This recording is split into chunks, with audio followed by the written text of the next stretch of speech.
पर पग धर दे, जिन धर्म पंथ पर पग धर दे। यह अनुपम अवसर आया रे, यह अनुपम अवसर आया रे, यह पर्व पर्युषण आया है, यह पर्व पर्युषण आया है।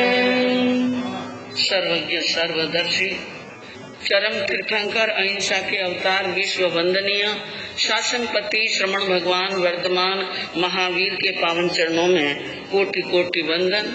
हृदय की अनंत अनंत आस्था के केंद्र, संयम दन के दाता, संसार सागर से तिरने का सन्मार्ग बताने वाले पूज्य गुरु भगवान श्रमण सूर्य दिव्य विभूति 1008 श्री मरुधर केसरी मिश्री मल जी महाराज साहब के पावन चरणों में कोटि कोटि वंदन।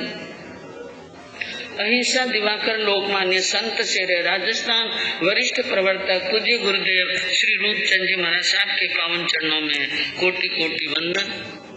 मरुद्रा भूषण संत शिरोमणि पूज्य प्रवर्तक गुरुदेव श्री सुकनमणि जी महाराज साहब के पावन चरणों में कोटि कोटि वंदन। साधना की प्रतिमूर्ति सद्गुणों की उपासिका सरल मना शांत दांत गंभीरा गुरुवरिया माँ सती श्री सज्जन कंवर जी महाराज साहब के पावन चरणों में कोटि कोटि वंदन। धर्म प्रेमी बंधुओं, शीलवती माताओं बहन, बड़ा ही सुंदर प्रसंग चल रहा है, सुंदर अवसर चल रहा है। पर्युषण महापर्व का आज 5वां दिवस, 4 दिन निकल गए। कितनी प्रतीक्षा कर रहे थे, परवादी राज पधार रहे हैं, परवादी जावत पधार रहे हैं, आ गए और दिन भी कितने निकल रहे हैं। हाँ, आधा निकल गया, 5वां दिन उपस्थित हुआ। भाइयों के बहनों के 5-5 की तपस्या, 6-6 की तपस्या है, 7 की भी है, 8 की भी है और 9 की भी क्या है तपस्या है। तो तपस्वी भाई और बहनों का बहुत बहुत सम्मान करते हैं। मैं कहूँ तपस्वी भाई आगे बता दो, आगे आगे ठीक है। और जितने भी तपस्वी भाई हैं, मैं कहूँ एक दरी बिछा के रखो, थोड़ी व्यवस्था करो और जो भी तपस्वी आ जाए उनको आगे बिठाने का, तपस्वी का सम्मान करें और उनकी अनुमोदना करें। और जो आपको मालूम पड़ जाए इनकी तपस्या है उनको आगे लेकर आओ, थोड़ा उधर इधर हाँ ऊपर। और आप भाई पीछे बैठे, रमेश जी आगे पधारो, पीछे जगह नहीं है। किसके लिए छोड़ते हैं जगह? आ जाओ सा पधारो, आप भी आओ, सब जना। एक आधा मिनट के अंदर स्थान ग्रहण कर लें, पधार जाइए आगे। तपसी रे घर बाग खिल्यो, तपसी रे घर बाग खिल्यो, अंतर मन रो सपन फल्यो, अंतर मन रो सपन फल्यो। सारी तपस्या है गए सब। हाँ, अनुमोदना करो, अनुमोदना करो सभी भाई बहन। तपस्वियों के पर्युषण के अंदर तपस्या चल रही है और तपस्या के अंदर दिन में यानी रात में झांक कर रहे हैं। अनुमोदना करो। तपसी रे घर बाग खिल्यो, अंतर मन रो सपन फल्यो, अंतर मन रो सपन फल्यो। अब तपसी जी ने दर्शन देवा, आवो मारा शासन जी पधारो, मारा शासन जी। तप है मंगलकारी, तप है मंगलकारी। ढीले ढीले से लगाकर 9 की 10 की जो तपस्या चल रही है, सभी तपस्वी भाई बहनों को और लगातार आयमिल करने वाले, लगातार एकासन करने वाले, एकांतर करने वाले सभी भाई बहनों की बहुत बहुत सुख शांता पूछती हूँ। आपकी तपस्या की बहुत बहुत अनुमोदना करती हूँ। परम पिता परमात्मा से प्रार्थना करती हूँ कि आपकी तपस्या घर में, परिवार में आत्मा के लिए आनंदकारी हो, मंगलकारी हो, सभी विघ्नों को दूर करने वाली, सभी सुख और संपत्ति देने वाली और आत्म कल्याण की तरफ आत्मा का उत्थान करने वाली हो, ऐसी मेरी मंगल प्रार्थना है। आपने सुना पर्युषण पर्व के अंदर कई कल्पों का वर्णन कल सुना था, जिसके अंदर कई कल्प ऐसे आए जो पहले और छले तीर्थंकर के समय में अलग होते हैं और 22 तीर्थंकर में अलग होते हैं। तो ये प्रथम और अंतिम तीर्थंकरों के, साधु संतों के ये कल्प जो अलग अलग प्रकार के आए हैं, उसके अंदर कुछ कारण है। कुछ क्या है? कारण है। इसलिए उत्तराधायन सूत्र के अंदर इन कारण को स्पष्ट करते हुए बताया। पूर्णिमा उज्जु जड़ाय वक जड़ाय पश्चिमा मध्यमा उज्जु पन्नाय तेना गम्य दुहे कहे। वीतरागियों ने, तीर्थंकरों ने 2 प्रकार का धर्म यानी 2 तरह के ये अलग अलग कल्प बताए। इसके पीछे एक कारण है पूर्णिमा उज्जु जड़ाई। पहले तीर्थंकर के समय के जो साधु हैं वो कैसे होते थे? ऋजु और जड़ प्रकृति के। क्या होते? ऋजु। ऋजु यानी सरल तो बात है, सरल तो अत्यंत ज्यादा सरल, लेकिन बुद्धि में जड़ता है। हर बात को यानी अलग अलग तरीके से समझाने पर समझ में आती थी। और पश्चिमा वक्र जड़ाया, महावीर के शासन काल के साधुओं के लिए बताया वक्र और जड़ बुद्धि वाले। वो वक्र बुद्धि वाले थे, हर चीज में यानी क्या करते हैं? तिरछा क्वेश्चन करते हैं, तर्क करते हैं, वितर्क कर लेते हैं और कई बार कुतर्क भी कर लेते हैं। और बुद्धि यानी उनकी बुद्धि में भी जड़ता होती है, लेकिन मध्य में मध्यमा उज्जु पन्ना है। मध्यम के जो 22 तीर्थंकरों के साधु संत होते हैं वे यानी उज्जु यानी सरल और प्रज्ञा संपन्न, जिनकी प्रज्ञा बड़ी विशाल और उदार होती। इसलिए यानी अंतिम तीर्थंकरों के और पहले तीर्थंकर और बीच के 22 तीर्थंकरों के अंदर इस प्रकार का भेद किया। तो पहले तीर्थंकर के साधुओं को आचार धर्म की शिक्षा देते, वो यथावत उसको ग्रहण कर लेंगे यह जरूरी नहीं था, उसको समझाना बहुत कठिन था। और अंतिम के तीर्थंकरों की वक्र और जड़ बुद्धि होने के कारण यानी समझ कम आता है, और आता है तो पहले 10 तर्क करते हैं, क्यों, कैसे, किस लिए इत्यादि क्वेश्चन खड़े कर लेते हैं। लेकिन मध्यम के साधुओं को जो ज्ञान शिक्षा दे दी यथा रूप में क्या कर लेते थे? ग्रहण कर लेते। इसलिए कहा कि युग काल और समय के प्रभाव के कारण मन के अंदर उठने वाले विचार और बुद्धि स्वभाव में अंतर आया। इसलिए शासनपति ने, तीर्थंकरों ने आचार विचार में भी क्या कर लिया? हाँ, अगर इतना अंतर रखेंगे और इतनी कठोरता होगी तो ही यह साधु पढ़ने का क्या कर सकते हैं। तो ऋजु और जड़ थोड़ा एक उदाहरण देकर समझा दो। ऋजु सरल तो बहुत, लेकिन बुद्धि में जड़ता। कैसे? एक संत, पहले तीर्थंकर के शासन काल का एक संत गोचरी लेने के लिए गए। गोचरी का समय हुआ, गोचरी लेने के लिए गए और एक नहीं कई घरों में गए, कई मोहल्लों में गए, लेकिन कहीं पर गोचरी नहीं मिली। कहीं पर गोचरी मिली नहीं। कहीं गोचरी नहीं बनी हुई है या गोचरी बनी आहार बना हुआ है, लेकिन बहराने वाला असूझता है या बहराने वाला सूझता है तो आहार असूझता है। इस प्रकार की अंतराल चल रही थी। बहुत लंबे दूर तक जाने के बाद में गोचरी नहीं मिली, वापिस आ रहे थे और आते आते खाली आ रहे थे, पात्र खाली लेकर ही आ रहे थे। रास्ते के अंदर कोई बहन खड़ी थी, उसने कहा महाराज मेरे घर गोचरी चले गए। और वहाँ उस बहन ने गरम गरम बड़े बनाए। क्या बनाए? और अच्छे गरम गरम जोरदार बड़े बनाए और बड़े की मनवार किया वैराने के लिए भावना भाई। और मुनिराज ने पात्रा जोड़ी खोली, पात्रे सब खाली, सबके सब पात्रे खाली देखकर बहन ने विचार किया इतना समय हो गया महाराज को गोचरी नहीं मिली, इसलिए उसके थाल भर के किए हुए जो गर्मा गर्म बड़े थे बड़े सारे पात्र में मेरा बड़े लेकर साधु रवाना हुआ।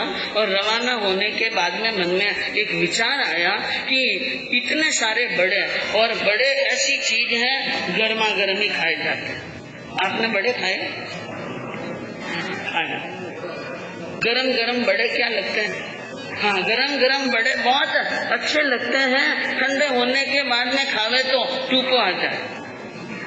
और गरम गरम बड़ा खाने में आसानी, तो बड़ा गरम ही खाया जाए। शिष्य ने विचार किया पात्र में गर्मा गर्म बड़े आए और इतनी देर से घूम रहा हूँ, थका हुआ हूँ, भूख भी लगी हुई है, और मैं जब भी कोई भी चीज लेके आता हूँ ना गोचरी, तो उस चीज में से गुरु और शिष्य दो ही थे हमारे जैसे। कोई भी चीज लाते हैं तो आधा आध करते हैं, आधा आध करते हैं तो आधी मुझे देते हैं, आधी गुरु जी खाते हैं। तो अब मुझे मेरे पाती के मेरे हिस्से के जो बड़े हैं उनको क्यों ठंडा करना, इसलिए देख लें बड़े कितने हैं। पात्रा खोला और पात्रा खोलकर एक स्थान के ऊपर चबूतरी पर बैठ खड़े हो गए और पात्री रख करके बड़े गिन गिन के डाले तो पूरे 32। अब 32 में से विचार किया 32 के 32 तो गुरुजी खाएंगे नहीं, मुझे कितने देंगे? 16। तो 16 बड़ा खा लूं। इधर उधर देखा, कोई बहन देख नहीं रही थी, भाई नहीं देख रहे थे, पल्ला ऐसे किया और फटाफट कितने 16 बड़ा। थोड़े और आगे गए, विचार किया पात्र में बड़े कितने? 16 के 16 थोड़ी गुरुजी खाएंगे, गुरुजी 8 खाएंगे, इसलिए 8 मैं खा लूं। फिर एक स्थान देखा और 8 बड़े 8 लेके रवाना हुए। थोड़ी देर के बाद में विचार आया 8 के 8 गुरुजी थोड़ी खाते हैं, 4 मुझे देंगे, इसलिए 4 मेरे हिस्से के खा, 4 भी खा लिए। फिर रवाना हुए, विचार किया अब इसमें 4 गुरुजी नहीं खाएंगे, गुरुजी कितने खाएंगे? 2, इसलिए 2 मैं खा लूं, 2 गुरुजी कर, 2 रख दिया। फिर विचार आया गर्मा गर्म बड़ा है और इन 2 में से भी 1 तो मुझे देंगे, क्योंकि 1 सुपारी लाता हूँ तो आधी तोड़ के देते हैं, आधी लाता हूँ तो चौथाई देते हैं, तो जरूर देंगे, इसलिए मैं मेरे हिस्से का ठंडा नहीं करूं। खा लिया, 1 बड़ा बचा। कितने? गुरुजी के सामने पात्रा रखा और कहा गुरुदेव गोचरी आ गई।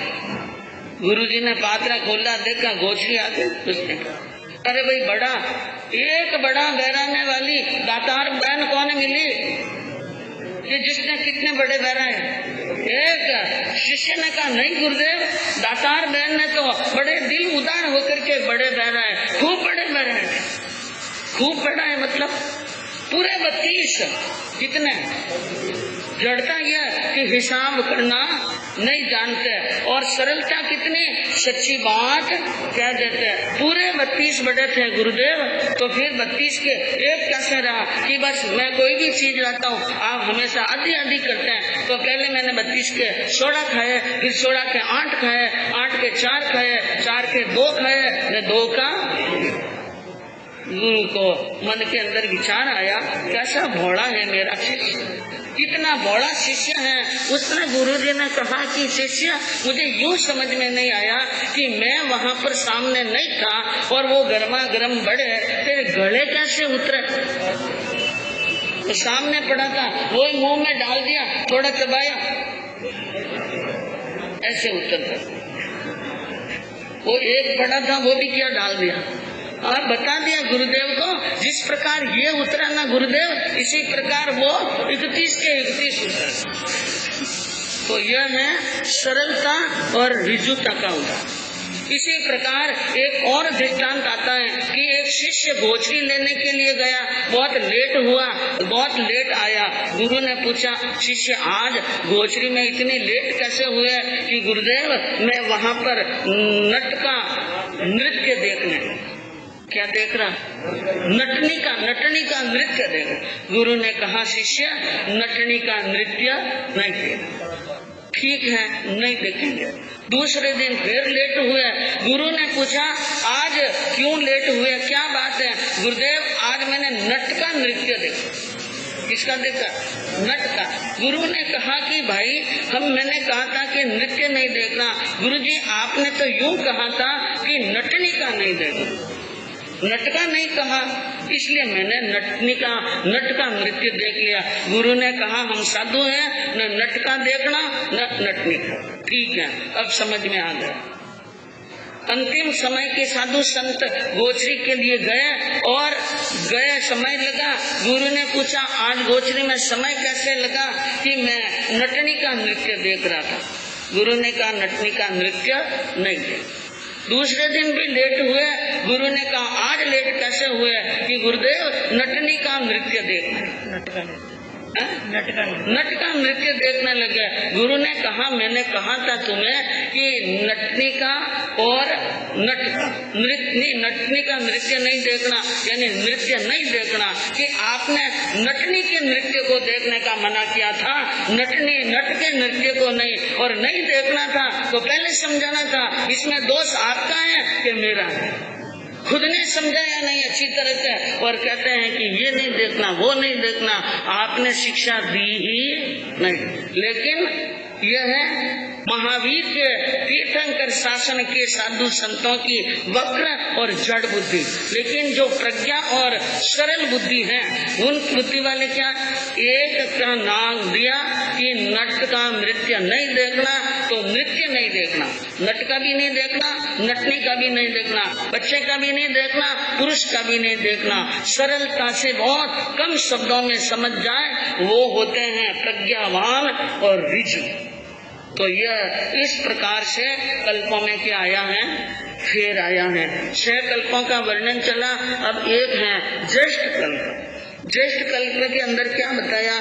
जैन धर्म यूं तो गुण प्रधान है, लेकिन फिर भी पुरुष को ज्येष्ठ मानता है। पुरुष को क्या मानता है? ज्येष्ठ।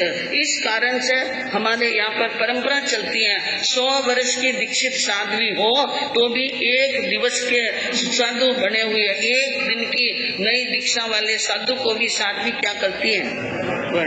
दूसरा एक और मतलब है, पहले और छले तीर्थंकर के समय के अंदर साधुओं को पहले सामायिक चारित्र देते हैं, बाद में छेदोपस्थापनीय चारित्र देते हैं। सामायिक चारित्र का मतलब छोटी दीक्षा, छेदोपस्थापनीय का मतलब बड़ी दीक्षा। और पहले और छले के समय में ये होता है, लेकिन बीच के 22 तीर्थंकरों के समय के अंदर सामायिक चारित्र ही देते हैं, छेदोपस्थापनीय नहीं देते हैं। और एक और कारण बताया है कि तीसरा, किसी मंत्री और राजा ने साथ में दीक्षा दी, मंत्री और राजा ने, पिता और पुत्र ने साथ में दीक्षा ली, या पुत्र ने दीक्षा ली और 2-4 दिन बाद में पिता को क्या आ गया? वैराग आ गया। उनको भी सामायिक चारित्र दे दिया, उसको भी सामायिक चारित्र दे दिया। लेकिन एक पिता को पहले छेदोपस्थापनीय चारित्र देते हैं, पिता को बड़ा करते हैं और पुत्र को क्या करते हैं? छोटा। जिनकी बड़ी दीक्षा यानी जिसको छेदोपस्थापनीय चारित्र कहते हैं, वो जिस दिन से शुरू हो जाए दीक्षा की पर्याय गिनी जाती हैं। तो तीर्थंकरों के समय में अक्सर ऐसा हुआ करता था, मंत्री सामंत प्रधान राजा साथ में दीक्षा लेते, तो पहले राजा को चारित्र यानी छेदोपस्थापनीय चारित्र पढ़ाया जाता और बाद में मंत्री और प्रधान को यानी ज्येष्ठ और कनिष्ठ करने के लिए। और इसमें एक और वर्णन है, अगर जब तक साधु प्रतिक्रमण नहीं आवे तब तक बड़ी दीक्षा नहीं होती है। बेटे ने दीक्षा ले ली, साधु प्रतिक्रमण आ रहा था, मान लो पिता ने अचानक दीक्षा ली, अब साधु प्रतिक्रमण नहीं आ रहा है, तो उनको साधु प्रतिक्रमण सीखे बिना दीक्षा नहीं दे सकते हैं, इसलिए बेटे की भी दीक्षा रोकते हैं, बड़ी दीक्षा। और उनको शीघ्र ही प्रतिक्रमण याद करने की पिता को कहते हैं। और पिता 8 दिन में जगन्य कितने 8 दिन, उत्कृष्ट 6 महीने, 6 महीने में प्रतिक्रमण याद कर ले तो ठीक, नहीं तो पिता की दीक्षा भंग हो सकती हैं। और फिर आया एक 8वां प्रतिक्रमण कल्प की देवशी राशि प्रतिक्रमण 22 तीर्थंकरों के बीच के समय में नहीं होता है, लेकिन पहले और छले के समय में होता है। मास कल्प भी एक साधु को 29 दिन, एक साध्वी को 59 दिन बिना कारण एक जगह रहना कल्पता है। ये नियम भी पहले और छले तीर्थंकर के समय में होता है, 22 के तीर्थंकर में नहीं होता है। पर्यूषण कल्प में भी यही बात है जो मैंने पहले बता दिया कि पहले और छले तीर्थंकर में क्या होते हैं, पर्यूषण बीच में नहीं। तो 6 कल्प तो है जो अनियत यानी अशाश्वत, आचेलक्य, औदेशिक, प्रतिक्रमण, राजपिंड, मास कल्प और पर्यूषण। और 4 कल्प ऐसे हैं जो 24 तीर्थंकर के समय में समान थे, संयतर, व्रत, कृति कर्म और ज्येष्ठ। तो बंधुओं, आपके सामने ये 10 ही कल्पों का क्या हुआ है, वर्णन हुआ है। और आगे पर्यूषण संबंधी कौन सी मुख्य बातें आती हैं सुनने से मालूम पड़ेगा। आपके सामने वर्णन चल रहा है श्री कृष्ण चरित्र के माध्यम से कि वहाँ पर यानी दूध, दही, घी, मक्खन के घड़े ले जाने वाली उन ग्वालिनों से श्री कृष्ण ने दान मांगा। दान यानी टैक्स, कर मांगा, और उसके लिए जोड़ हो गई। ओम अरहम सिद्ध पदनामी सूर्य उपाध्याय गुणधामी सर्व साधु गण प्रणमामि सरस्वती सद्गुरु कृष्ण यश बनो वरचाओ कृष्ण गुण गाओ मेरी जान कृष्ण गुण गाओ।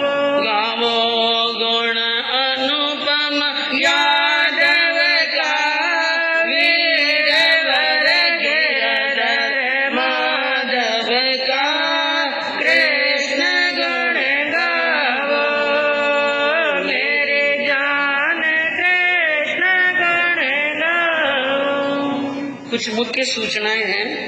हमारे यहाँ पर 8 दिन का अखंड जाप चल रहा है, नमस्कार महामंत्र का, जिनका बहुत दिन और रात सुंदर तरीके से शांति पूर्वक मधुर स्वर लहरियों के साथ में जाप की सुव्यवस्था श्रावक श्राविकाओं द्वारा, नव युवकों द्वारा हो रही है। और वो रात में और दिन में लगातार जाप कर रहे हैं। उन सभी बहनों को, सभी भाइयों को, नव युवकों को बहुत बहुत साधुवाद देते हैं। हमारी मंगल कामना है उनके लिए और बहुत बहुत बधाई देते हैं कि आपकी वजह से यहाँ पर अखंड जाप चल रहा है। बहुत बहुत साधुवाद। और दूसरी बात ये है कि यहाँ पर श्री SS जैन संघ सावकारपेट चेन्नई द्वारा चौबियार का चौका बड़े विशाल और विराट रूप में चल रहा है। तिवियार चौबियार करने वाले बंधुओं श्रावक श्राविकाओं की प्रत्याख्यान में सहयोग प्रदान कर त्यागियों के त्याग की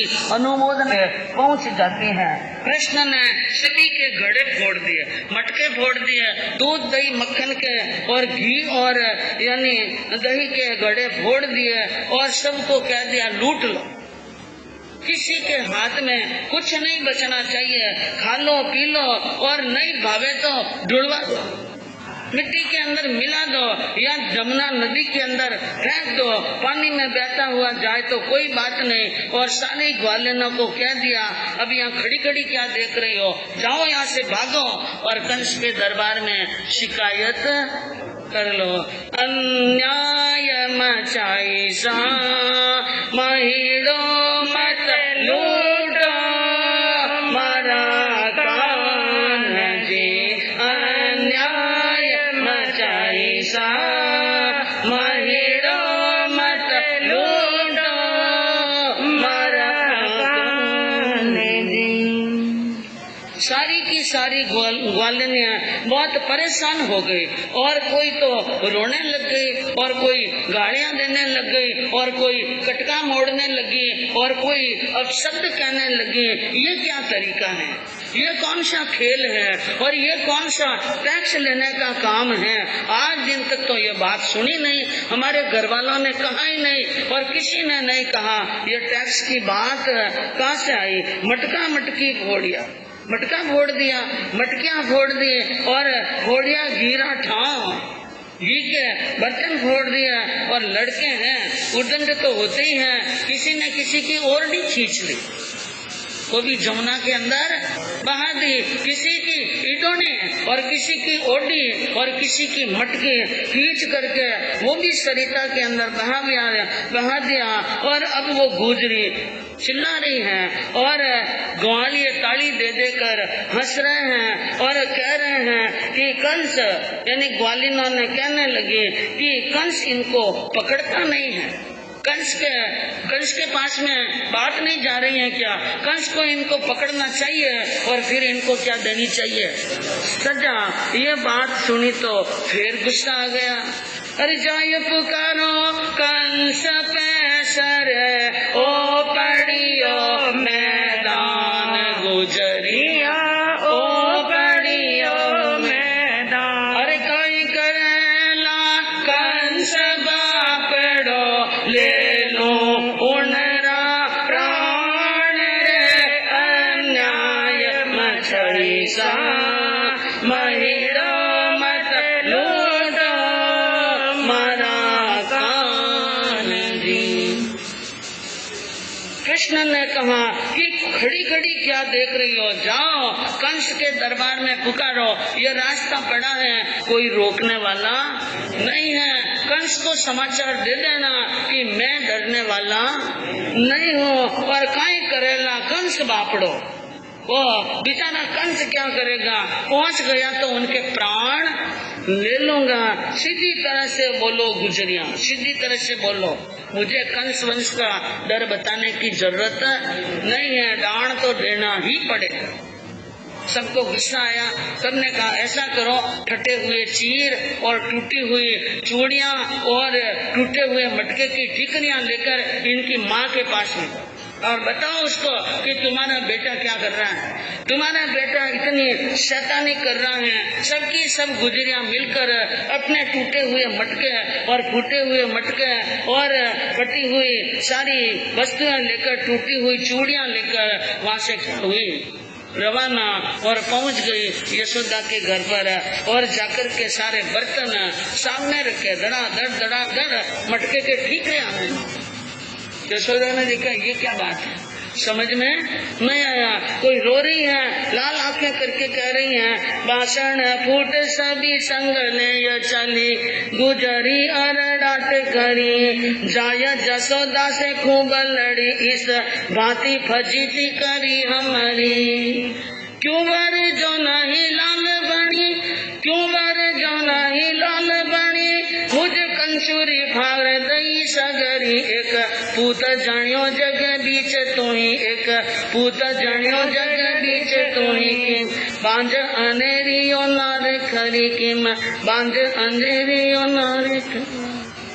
ग्वालिनों ने जाकर के यशोदा को बर्तन और टूटे हुए बर्तन बताए, ठीकरियां बताई, ओडियां और टूटी हुई फाटी हुई चादर अपने चीर बताए और कहा देख लो ये तुम्हारे बेटे की करतूत है, तुम्हारे जवान बेटे की क्या है करतूतें हैं। उसने किसी ने कहा मेरा चूड़ा तोड़ दिया, किसी ने कहा छाबड़ी तोड़ दी, किसी ने कहा मटका फोड़ दिया, किसी ने कहा दही ढुला दिया और किसी ने कहा तुम अपने बेटे को यानी हटक में नहीं रख रही हो, उनको शीश चढ़ा रही हो, ऐसा लगता है दुनिया में तुमने ही एक बेटे को जन्म दिया, बाकी औरतें तो क्या रह गई। और कृष्ण को मालूम है कि अब क्या होने वाला है, अब क्या होने वाला है, इसलिए वो भी भागे हुए रवाना हुए और आ गए ऊपर वाड़े से होते हुए माँ के पास में और माँ के सामने आकर के अपनी कमली बताई। कमली क्या बचेगी? कमली नहीं थी, पूरी फटी हुई कमरी की लीरियां रिबन बना करके लेके आए हैं और माँ के सामने कहा, देखो माँ, इनकी बातें सुनने के पहले मेरी बात, हाँ, जग जोर करी हमसे सब ही देखो फार दी कमरी हमारी, तब वन में कूद पड़ो तब लाल दिखावत मात से ले कमरी, सब झूठ तुम्हें सुनाय रही लगी ठोकर से पड़गी गगरी, हमारो कहाँ दोष कहो इसमें, यह कंस के जोश में खूब भरी, यह कंस के जोश में खूब भरी। श्री कृष्ण आए और बीच चौक में आकर माँ से कहने लगे, देखो माँ, मेरी कमली की क्या हालत हुई, जगह जगह बहुत बड़े बड़े खड्डे हो गए और लीरियां उतार दी और सबने मिलकर जगजोर की। मेरे साथ में क्या किया, मुझे खूब जबरदस्ती जगजोरा, सारी कमली फाड़ गई और अब तुम्हें कह रही हैं कि मटकियां टूट गई, वो टूट गई, मेरे से नहीं टूटी। हाँ, इसके तो ऊपर आकाश की तरफ देखकर चलती हैं, धरती पर पांव पड़ते नहीं हैं, ठोकर लग गई और गगरियां क्या पड़ गई नीचे। इनमें मेरा कोई दोष नहीं है माँ, इनकी कंस के जोश के अंदर बहुत ऊपर देखकर चलती हैं, इनको जोश बहुत ज्यादा है। अब यशोदा समझ गई कि गलती किसकी, गलती किसकी है? क्या मेरे बेटे की कमली सारी ग्वालिनों ने फाड़ी, या इतनी सारी ग्वालिनों के मटकों और सब ठोकर लगने से ही पड़े क्या नीचे?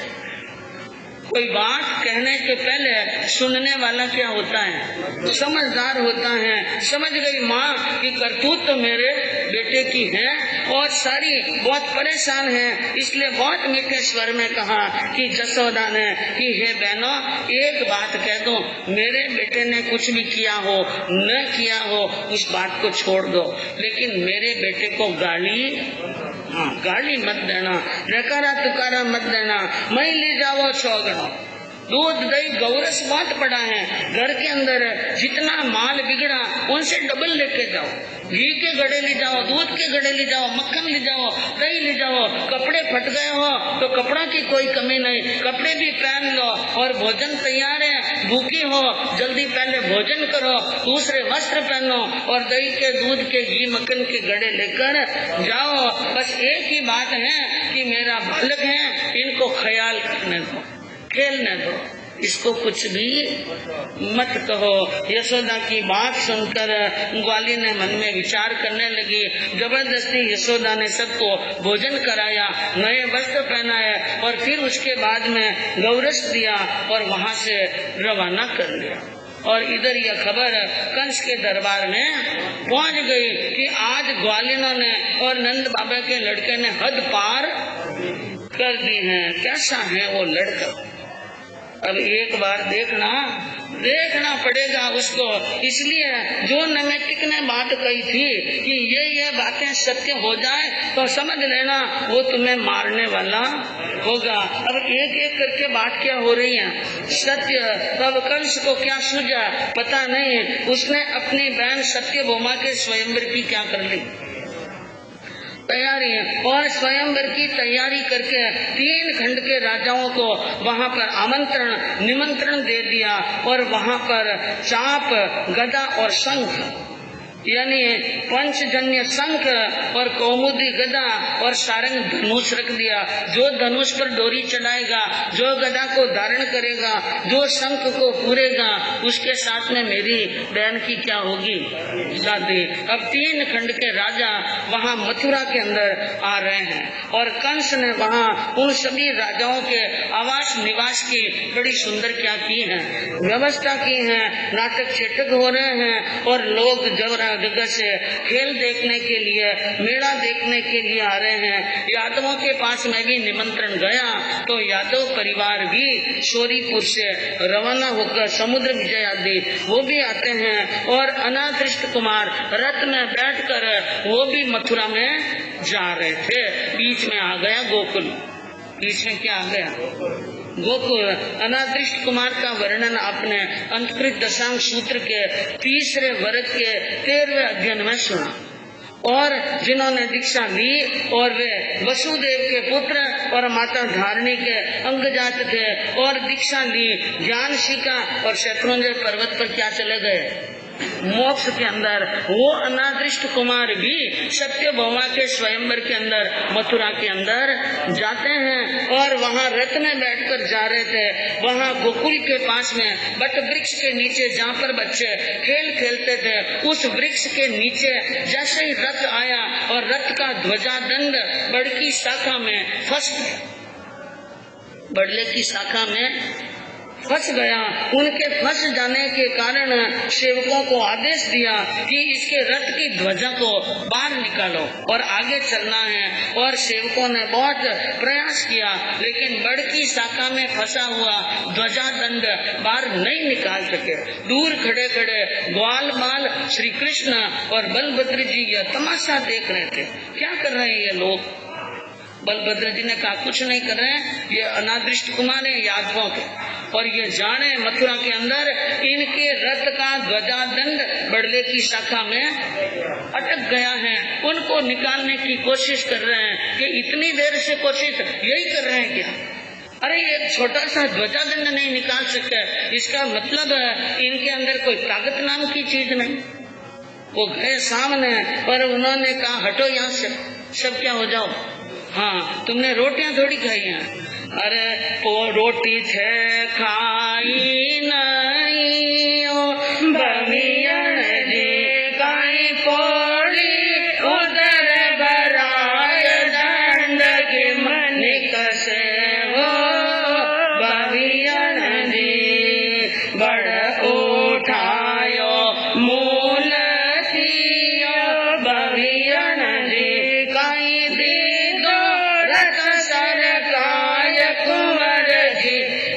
से हो बगियन जी। सेवकों को और उन यादव कुमारों को कहा दूर हटो, तुमसे यह रथ निकलने वाला नहीं है। रोटी खाई नहीं, रोटी नहीं खाते हो, रोटी नहीं खाते हो, रोटी की पोड़ी खाते हो। रोटी की पोड़ी ये काम आपसे होने वाला नहीं है। श्री कृष्ण ने अपने हाथ के अंदर और बाहों के अंदर पकड़ा बड़की यानी मूल को और 2 झटके दिए, मूल निकल गया। एक हाथ से वृक्ष ऊपर किया, दूसरे हाथ से रथ सरकाए, जाओ जहाँ जाना जाओ। दूसरे हाथ से वापिस उस वहाँ बट को वहीं पर रोप दिया, मूल सहित अनादृष्ट देखता रह गया। बलभद्र जी से पूछा ये कौन? का ये कृष्ण है। कौन है? कृष्ण है कि इतना शक्तिशाली, इतना बलवान अब उनके सामने आए। अनादृष्ट कुमार ने कहा कि हे कुमार, चलो हमारे साथ में मथुरा नगरी के अंदर राजा कंस की बहन के स्वयंवर की क्या हो रही है तैयारी। रथ में विराजो, मनवार की कि किसमें विराजो? रथ में। श्री कृष्ण ने कहा हमें आपके रथ की कोई आवश्यकता नहीं है, हमारे तो 11 नंबर की गाड़ी है। कौन सी? हाँ, 11 नंबर की गाड़ी आना होगा तो आ जाएंगे, आप जाओ। रथ में बैठकर उनको भेज दिया और अनादृष्ट कुमार के चले जाने के बाद में कृष्ण ने कहा बलभद्र जी से, मुझे लगता है कि मथुरा में बहुत जोरदार क्या हो रहा है, मेला स्वयंवर हो रहा है, तो मेला देखने के लिए चले। बलभद्र जी ने कहा चलो, चलना ही है, चलिए वहाँ पर। तो कहा ठीक है, जल्दी जल्दी स्नान कर लें और फिर चले। मात घर पर आए और बलभद्र जी ने यशोदा की तरफ देखकर कहा जल्दी से गर्म पानी ला और हमारे स्नान की क्या कर तैयार।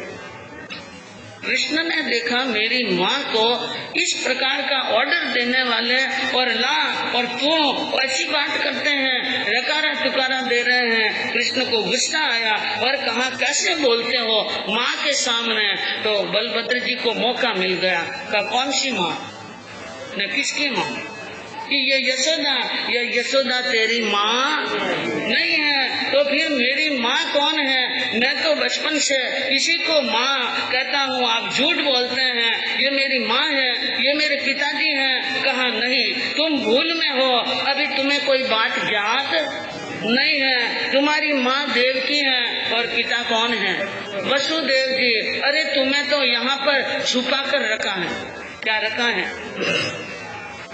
तुम्हें यहाँ पर छुपा करके रखा गया है, क्योंकि कंस का बहुत बड़ा आतंक है और सारी बात आदि से लगाकर अंत तक बलभद्र जी ने श्री कृष्ण को कह दी और कृष्ण ने सारी बात सुनी और क्रोध का पारा क्या हो गया, ऊपर चढ़ गया और क्रोध के अंदर आकर बलभद्र जी से कहने लगे, कृष्ण सोने ने अति को पिया हो भगियन जी काई खाओ भाई सा धूड़ पचाई कैसे हो भगियन जी अब भोजन कर सांप हो भाई जी कई करी कंस जग चूर गैर बोलाई हो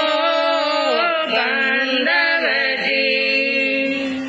कृष्ण को क्रोध आया और क्रोध में आकर कहने लगे, भाई साहब इतनी बड़ी बात आपको मालूम है और इतने दिन तक मुंह क्या रखा आपने, बंद रखा, क्या धूड़ खाई क्या? इतने दिन तक कैसे मुंह बंद कर लिया? जो मेरे भाइयों को मौत के घाट उतारने वाला, मेरे माता पिता पर अत्याचार करने वाला, नन्हे नन्हे बालकों के ऊपर अत्याचार करने वाला, प्रजा और सब पर अत्याचार करने वाला कंस, जब तक उनका चकनाचूर नहीं कर दो, भोजन पानी का त्याग। किसका त्याग है? भोजन पानी का त्याग है। इसलिए चलो अब 1 मिनट की भी देर मत करो। अब बलभद्र जी कृष्ण और ग्वाल बाल, गोकुल के जितने ग्वाल हैं, सबको कहा पूरी तैयारी कर लो। क्या कर लो? पूरी तैयारी कर लो। एक भी ग्वाल बाल गांव में नहीं रहना चाहिए। सबके सब अपने अस्त्र शस्त्र क्या, लाठियां क्या है, लाठियां ले लो और मथुरा की तरफ रवाना हो। जोश से भरे हुए सबके सब पहुंच रहे हैं मथुरा के रास्ते होते हुए मथुरा, और बीच में बह रही है जमुना। जमुना में उतरकर जमुना पार के तो जमुना के किनारे पर धोबी कपड़े धो रहे थे। धोबी क्या धो रहे? एक नहीं सैकड़ों हजारों धोबी वहाँ पर कपड़े धो रहे थे। कृष्ण ने बलभद्र जी से पूछा, ये लोग इतने कपड़े किसके धो रहे हैं? कि राजा आए, महाराजा आए, उमराव आए, बड़े बड़े पदाधिकारी आए हैं, 3 खंड के राजा आए हैं, उनके सुंदर सुंदर कपड़े धो रहे हैं और स्त्री कर रहे हैं, और ये कपड़े उनके बढ़िया बहुमूल्य पोशाकें हैं राजा महाराजाओं के। ये अच्छी बात है। ग्वाल वालों को कहा कि हो जाओ तैयार, और जो धोबी धो रहे हैं कपड़े उनको धोना शुरू कर दो। किनको? भगा दो इनको, और जमुना में डुबकी लगाकर कर लो स्नान, और जो राजा महाराजाओं के पहनने योग्य कपड़े हैं सब क्या कर लो। धोब्यासो कौशलिया कपड़ा माया से शहरा जो सगरा,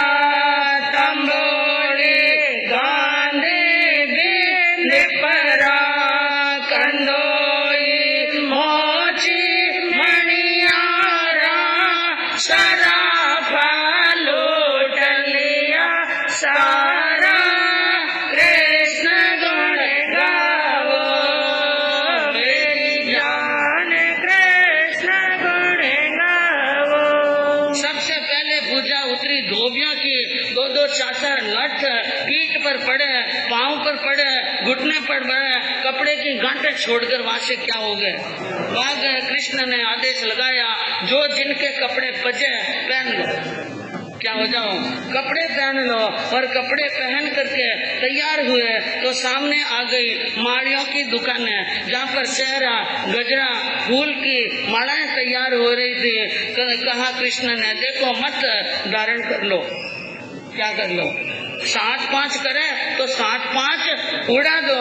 अब उन वहां पर माड़ियों के भी लट उड़ने लगे और माड़ियों ने दुकान छोड़ दी, टोकरियां छोड़ दी और माड़ाएं सब छोड़ दी।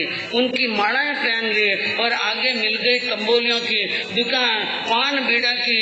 कहा कि सीधी तरह से दुकान छोड़कर चले जाओ तो ठीक, नहीं तो हमारा तो मुंह लाल होगा और तुम्हारा मुख खून से क्या होगा। लाल 1-2 के लट उड़ी गए, तब तक तो खून की क्या बहने लगी धारा। और तंबोली भी छोड़कर चले गए और तंबोली के सारे पान बीड़े खा लिए ग्वालों ने। और फिर आ गई गांधी की दुकान। गांधी यानी तेल इतर फुलेल वालों की दुकान है जो महाराजाओं के लिए लगाई गई थी। उन गांधियों को कहा जल्दी से रवाना हो जाओ यहाँ से, नहीं तो तुम भी बचने वाले नहीं हो। उन गांधियों को भी अपनी दुकान छोड़नी पड़ी, टोकरे छोड़ने पड़े, सारा का सारा जितना इतर है निकाल कर चौपड़ दो, पूरे शरीर पर क्या कर दो, चौपड़ दो। और फिर आगे गए। कंदोई तरह तरह की क्या बन रही है, हाँ खीर, पुआ, मालू का घेवर, बल्कि और बादाम की चक्की, पिस्ता की चक्की, जलेबी और जर्जती हुई कई वस्तुएं बन रही हैं। कहा खा लो, दाब के खा लो। और कंदोयों को भी भगा दिया। मोची की दुकान आई तो सबने पगड़ियां पहन ली और मणियारा, मोतियों की दुकान वालों के मणियारे ले लिए। अब धोबी की घाट से लगाकर बाजार में आए, तब तक सेठ साहूकारों को मालूम पड़ गया कि गोकुल के ग्वालिये लूट रहे हैं। और ये खबर महाजनों को लग जाए तो क्या करते हैं। हाँ, सामने 2-4 ग्वाले आ जाए और लट हाथ में, अवस्था पंद्रह, कौन सी चैन चाहिए, कौन सा कंदोरो। हाँ, या तो शटर नीचे और शटर नहीं है तो दुकान खोलकर पहले क्या कर लेते हैं, हाँ सरेंडर हो जाते हैं। सरापा की दुकान भी लूट ली और इस प्रकार सारे मार्केट के अंदर धूम मचा दी। और एक एक करके लोग, लूटे हुए लोग दरबार के अंदर पहुंचने लगे। हिल बिले शहर चढ़ो सारो, भेद जब पायो जन पारो, साथ सब आई पुकारो, गुजरड़ा गजब मचाई है, लूट रया लोग लुगाई है, कृष्ण गुण गाओ मेरी जान, कृष्ण गुण गाओ। पूरा मथुरा शहर एकदम हिलबिले चढ़ गया, सबकी त्राई त्राई होने लगी और एक एक कर दरबार में शिकायतें जाने लगी। हम लुट गए हैं, हम कंगाल हो गए हैं, हम निर्धन हो गए हैं। कोई ने हाथ पैर टूटा बताया, कोई कुछ, गुजरड़ा गजब मचाई। ये सारे गुजर आ गए और बड़ी जोरदार यानी वहाँ पर मचाई है और लूट रहे लोग लुगाइयों को लूट रहे हैं। इतनी सारी पुकारें एक साथ में आई तो कंस भी घबरा गया। ऐसा क्या कर लिया गुजरों ने कि पूरा शहर का शहर ही लूट लिया। कंस का सब धीरज रखो। कंस ने कहा क्या रखो भाई, धीरज धरो और मेरे पर भरोसा रखो, तुम्हारा लूटा हुआ माल सब मिल जाएगा और मेरे ऊपर विश्वास करो। ऐसा कहकर उनको सांत्वना दी और अपने 2 अनुचरों को बुलाया, महावतों को बुलाया और कहा जो हाथी हैं उन हाथियों को मद पिलाकर छोड़ दो। हाथी को क्या पिला दो, मद पिला दो।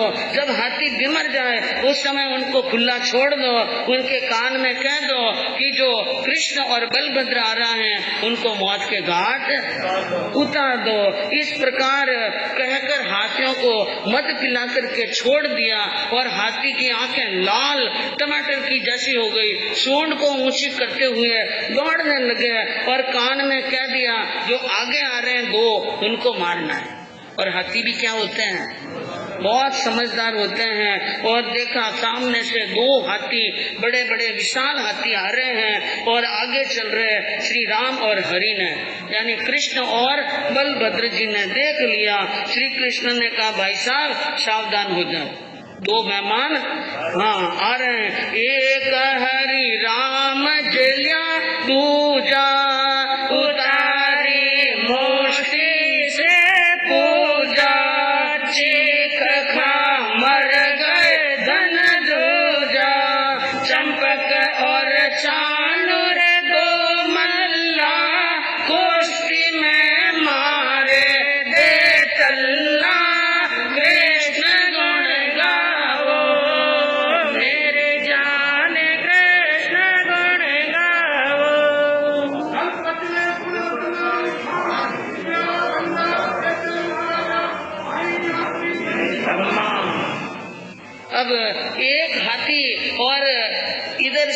कृष्ण और इधर बलभद्र जी।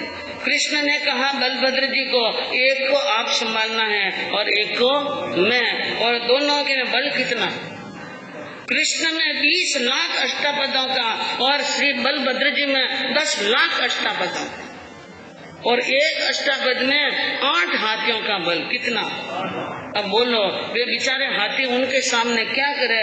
जब वो सामने आए सूंड ऊंची करते हुए तो एक मुट्ठी का प्रहार श्री कृष्ण ने किया और एक ही मुट्ठी का प्रहार बलभद्र ने कहा। ऐसी जोरदार चीख मारी जैसे दिशाओं के कान फट जाए और हाथों हाथ क्या पड़ गए? नीचे पड़ गए। खबर पहुंची कंस के दरबार में कि दोनों हाथी मौत के घाट उतर गए। ज्यादा मकसद नहीं करनी पड़ी, एक एक मुट्ठी लगी। अब आप सोचो, ऐसे समाचार कंस को मिले तो क्या हालत होनी? दस्ते शुरू हो जाए, हाँ, हिल गए।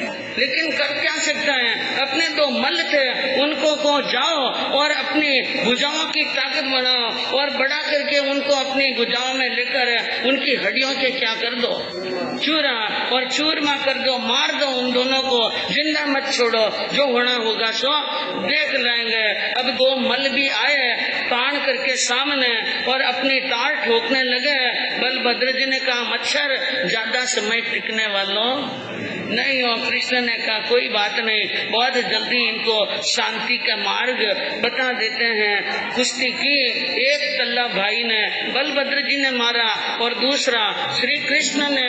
दोनों क्या हो गए?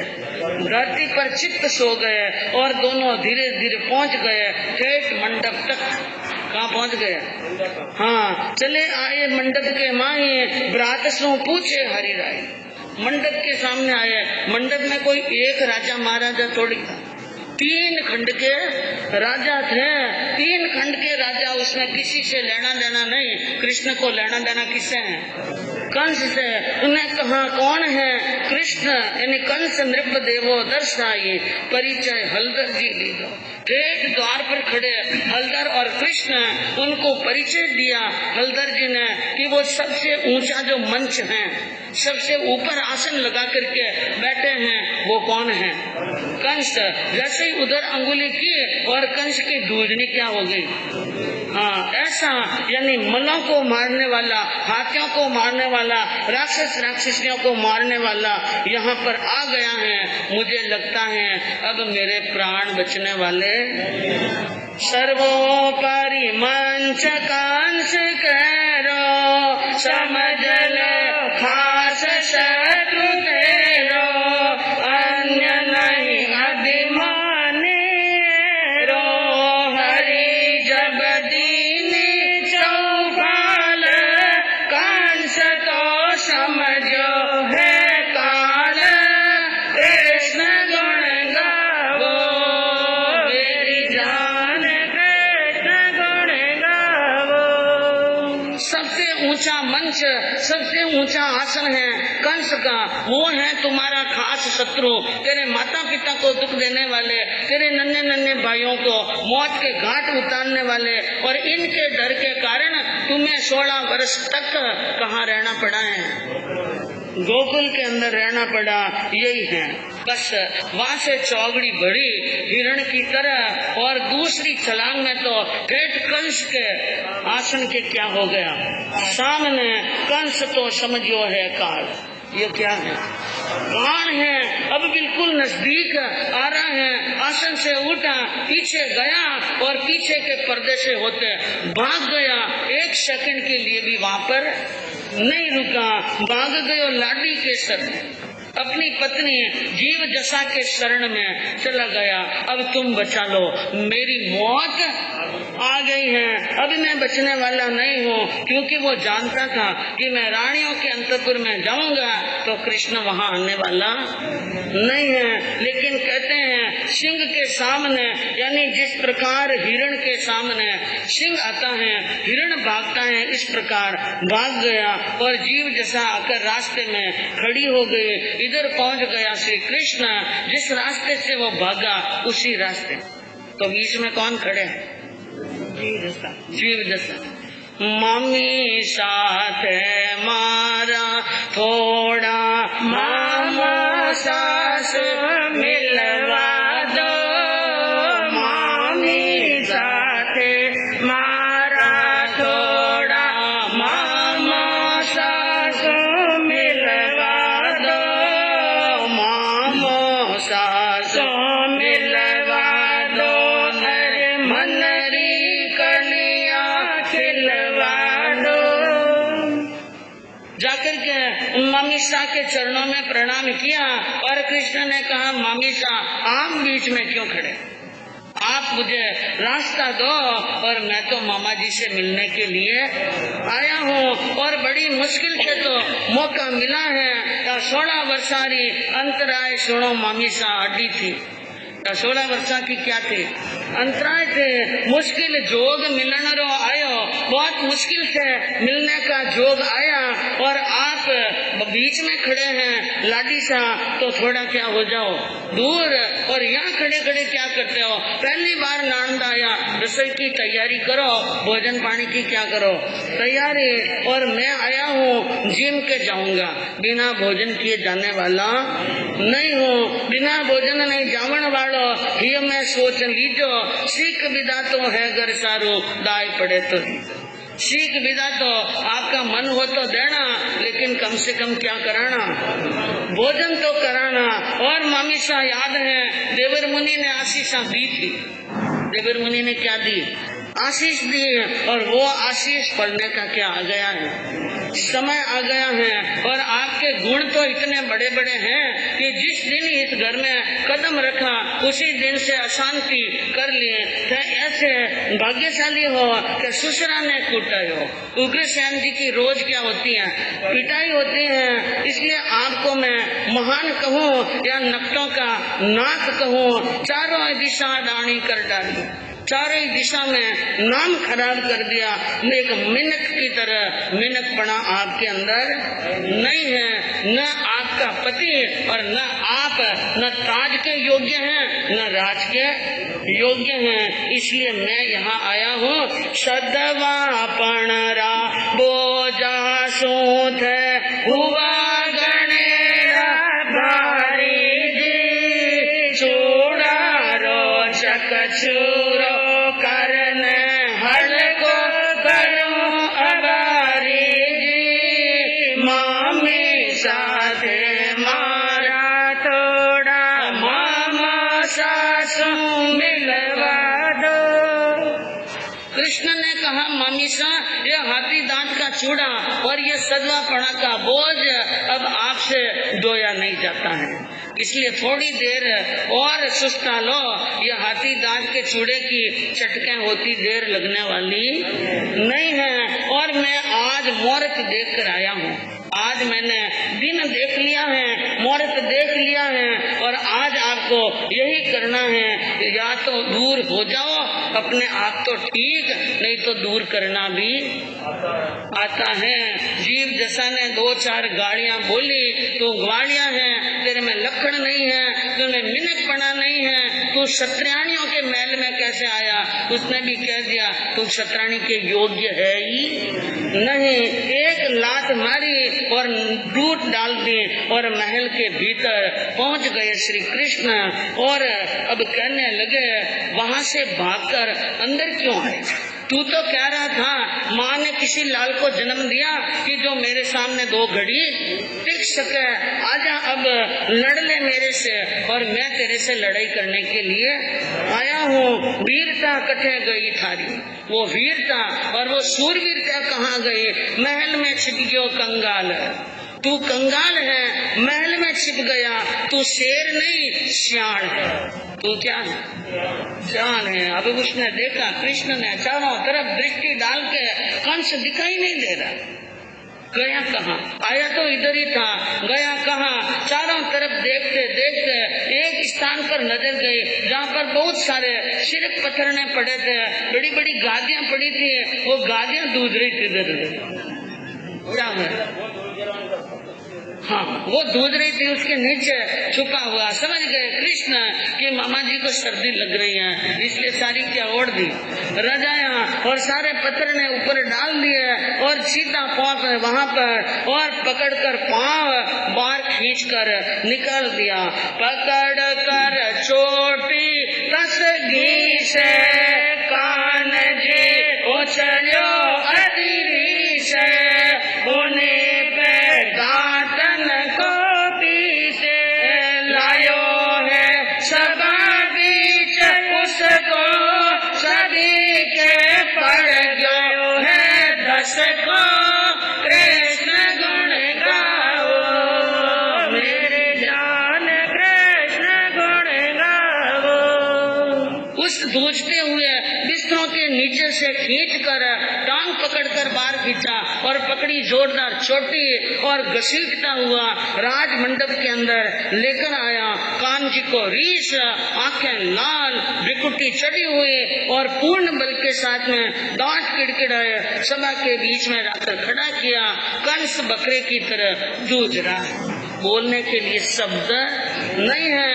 कंस की ऐसी धूजती हुई हालत देखी, सभा में बैठे उनके सगे, उनके स्नेही, उनके हितैषी और उनकी तरफ के पक्ष के जो लोग थे सबके धसका पड़ गया।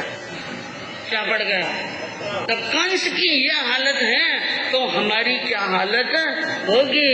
अगाड़ी खड़ो कियो त्यारे श्रीमुख सबने पहुंचारे, सामने खड़ा करके सबको कहा आओ, जो इनके प्यारे हैं, जो इनके सगे और हितैषी हैं, जो इनके पक्ष के हैं, आओ लड़ाई करो, इसको बचा लो और पथ रख लो, अपना प्रेम और मित्रता निभा लो। लेकिन कोई सामने, मौत के सामने कौन आता है? और कहा मामा सुन ले, मुनि की बात याद कर और नैमित्तिक की बात याद कर, आज मैं तुझे मारने के लिए आया हूँ और परिचय देता हूँ कि मैं हूँ वसुदेव जी का पुत्र और देवकी का जाया और तुझे मारने को आया। बस उद्देश्य भी और माता पिता का नाम, कुल और जाति यादवों का हूँ, यादव हूँ और मेरी माँ देवकी पिता वसुदेव हैं। दिल खोल करके लड़ो। तेरी चतुरंगी सेना को बुलाना चाहे तो बुला ले, तेरे मित्रों को बुलाना चाहे बुला ले, अपने इष्ट और भगवान को याद करना चाहे कर ले। एक बात कान कर सुन लेना, आज तू जिंदा रहने वाला नहीं है, जो करना सो कर ले। बकरे की तरह धूसता हुआ और आंखें फटी की फटी देख रहा है, कुछ नहीं बोल सका कंस। और श्री कृष्ण समझ गए क्या बोले बेचारा, बोलने की ताकत है। घुमा कर फेंक्यो आकाश, लियो भुज बल अभ्यास, बापड़ो पायो अति त्रास, पछाड़ो शिल पर जूं कपड़ो, दुख से प्राण छूटे नृपरो, कृष्ण गुण गावो मेरी जान, कृष्ण गुण गावो। सब तरह से हैरान और परेशान फटी आंखों से देख रहा था, लेकिन कृष्ण ने 2 मिनट के अंदर ही चक्री की तरह घुमाया, आकाश में फेंक दिया, वापिस आते हुए को फिर पकड़ा, फिर फेंका और फिर पांव पकड़कर जिस प्रकार धोबी कपड़ा पछाड़ता है, जिस प्रकार कंस ने उनके 6 भाइयों को पछाड़ पछाड़ करके मारा, वो बैर याद करते हुए कंस को भी पछाड़ दिया। उनके नाक से, मुंह से, सिर से, आंखों से खून बहने लगा और बड़ी मुश्किल से उनके प्राण छूटे और वो मौत के मुंह में चला गया। पुष्प वृष्टि हरि राम पर और करली अमर अनपार, दैत्य हण्यो दीनन प्रभु, जय हरि जय त्रिपुरारी। देवताओं ने और राजा महाराजाओं ने श्री राम यानी बलभद्र और कृष्ण के ऊपर फूलों की क्या की, वृष्टि की। और तुमने हे भगवान आपने बहुत बड़े राक्षस का क्या कर लिया, वध अंत कर लिया। जय हो कृष्ण मुरारी की, जय हो बलभद्र की। और वहाँ बैठे कितने ही राजा महाराजा चकित होकर के देख रहे थे, कितने ही पलायन करके भाग गए। कहीं इनके बाद में हमारा नंबर लगने वाला है, इसलिए वो भी गए। और स्वर्ग मृत्यु पाताल त्रय हो गए सुखी विषय। स्वर्ग और मृत्यु और पाताल तीन लोक में क्या हो गया, सुख हो गया। अब सामने मंच पर पड़ा हुआ धनुष बाण और संग गदा पड़ी थी और सत्यभामा माला लेकर के खड़ी थी। उनने उन प्रतिज्ञा के अनुसार श्री कृष्ण अब वहाँ पर पहुँचते हैं। चढ़ाया चाप गदा वाई, पूरियो शंख सभा माई, बोमा जी माला पहनाई, बुलाया उग्रसेन राजा, राज्य का तिलक किया राजा, कृष्ण गुण गावो मेरी जान, कृष्ण गुण गावो। सारंग धनुष चढ़ाया, टंकार की और पंचजन्य शंख को पूर लिया और गोमती गदा को धारण किया। सत्यभामा ने गले में क्या पहनाई, माला। जीत के बाजे बजे और उग्रसेन जी को बुलाया, स्नान वंजन आभूषण कराकर और शीघ्र ही अच्छा समय देखकर राज तिलक कर दिया। एक तो उग्रसेन जी को राजा बनाया और उसके बाद में सत्यभामा की शादी श्री कृष्ण के साथ में हो गई। और वहाँ पर बधाइयाँ गाने लगी। सहेलियाँ आज बधावन हो, सहेलियाँ आज बधावन हो, जीत्या जीत्या वसुदेव कुमार, सहेलियाँ आज बधावन हो, जीत्या जीत्या वो मारा भरतार, सहेलियाँ आज बधावन। आप देखिए मथुरा नगरी के अंदर बधाइयाँ हो रही हैं, मंगलाचार हो रहे हैं, तोपे दागी रही हैं और 36 प्रकार के बाजे बज रहे हैं और खुशियों का कोई पार नहीं है। सबके मन में खुशी है एक जीव दशा को छोड़कर। अब वो जीव दशा